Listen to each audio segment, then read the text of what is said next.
Hi guys, welcome to my channel. This is the part 3 of our review of Saga of Tanya the Evil. Let's dive straight into what happens next in the story. At Paris, Lieutenant Colonel Severin Benton informs General Pierre of the failure of the intense attacks and of Republican mage casualties, advising him to refrain from sending more Republican mages to assist the intent. However, Legend refuses. Seemingly under the influence of being X in the Intent Ministry of Defense, it is revealed that Anson Sue has been promoted to colonel but is worried about dying and leaving his wife and daughter, Mary Sue, behind. At port, Anson bids farewell to his family as he leaves for his post as the relatively quiet and safe Jod, located far from the front. Sometime later, he discovers that he has received a rifle from his daughter as an early Christmas present. Meanwhile, at the Imperial Army's Northern Theater Command Strategy Conference, Tanya proposes a strategic retreat, thus shortening supply lines for retreating Imperial forces, allowing the Imperial Army to resupply and making it easier for them to launch an offensive in the spring. She asserts that while the retreat would continue the war, an offensive at this moment would exhaust the Imperial Army in Northern, thus limiting its effectiveness. Despite this, it is decided that an offensive will be made out regardless of the potential losses. Afterwards, during a conversation with Rirugan and Reader's Force, she deduces that the offensive's main purpose is a diversion for Imperial forces to launch an amphibious offensive at the rear of the army. Rudersdorf decides to send the Toothhead to launch a surprise attack on the heavily defended Jod in advance of their North Sea fleet. During the attack, the Toothhead, intercepted by a battalion-sized unit of mages led by Colonel Sue. Tanya leads the first company in intercepting enemy mages while the second and third companies destroy the defensive cannons located along the coast, allowing the fleet to land and take control of the railroads, in turn allowing Imperial forces to take over the port.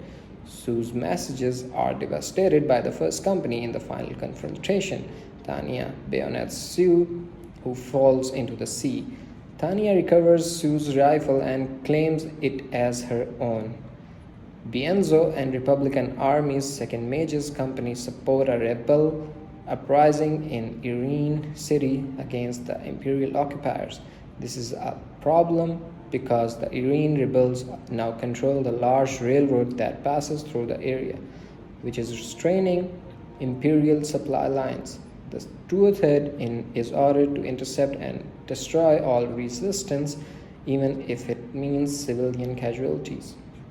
They find the city heavily defended. Strategic Command has a plan to rapidly suppress the Irene rebellion. In accordance with international law, if a city is not evacuated after an evacuation order, all remaining people in that city will be treated as enemy soldiers. After a fierce attack by the Toothhead Battalion, Republican mages who seek shelter in a building following a refusal to surrender or evacuate the casus belli for Italian. Irene comes under sustained attack from Imperial artillery. Control of Irene is returned to the Empire. Second Lieutenant Warren Grant refuses to open fire on the Irene rebels, but Tanya pressures him into doing so. At strategic headquarters, Zator reveals to Rurugan that the idea for the destruction of Irene actually came from the thesis written by Tanya, which details methods to circumvent international laws on city bombardment. At an Allied Kingdom hospital, the critically wounded Colonel Sue slowly recovers from his encounter with Tanya and states that God told him to destroy the devil. Some days after the battle At Arabine, Tanya meets Major Ugar from the academy who tells her of a plan to withdraw Imperial forces from the Rhine to draw Republican forces into a trap. Operation Revolving Door consists of 4 separate phases.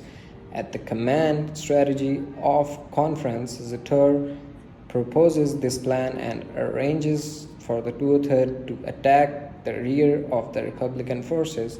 The Empire carries out a widespread disinformation campaign as the first phase of Operation Fog and Sun, tricking Republican forces into a large-scale Imperial retreat. Rurugan tells Tanya that the plan for the second phase, Operation Shock and Awe, is to take out a Republican command headquarters and their communication systems. Shukul announces that a new high-speed rocket weapon, the V-1, the transport the Two-Third to the 3 potential locations of the army headquarters. That's it for today. Stay tuned for the next part. Please like, subscribe, and comment.